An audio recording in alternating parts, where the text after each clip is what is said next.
I write stories that are supposed to be fun and scary and make readers believe the unbelievable. Nobody doesn't like Stephen King. Whether you've read it, whether you've watched it, Stephen King's at the forefront of the genre. I remember reading The Shining, and I was in an attic of an old mansion in the Adirondacks. And that was not the place to read The Shining. I mean, it was The Shining.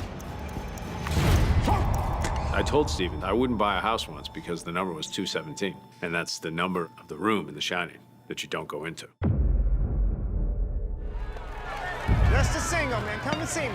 I learned my chops from some of the writers who worked for the original Twilight Zone. You can make people believe if you have touchstones in the real world. Terrence Maitland, I'm arresting you for the murder of Frankie Peterson. For the what?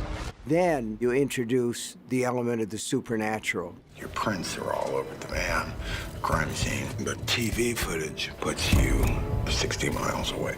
I had the idea for a long time to write a story about a guy who was in two places at the same time. And what really turned my dials was I thought to myself, I'd like to have a protagonist here who has skin in the game.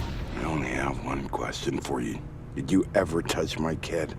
Detective Ralph Anderson, he's a good, upstanding guy who's faced with a situation which is way outside his scope. I have no tolerance for the unexplainable. Well then, sir, you'll have no tolerance for me.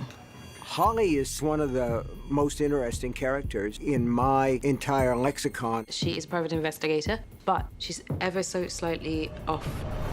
The struggle is Holly has to convert Ralph's lifelong empirical training to believe in something you've never been able to believe before. There's some damn strange things in this world of ours. And what always interests me in stories like this is how does a person cope with the unbelievable?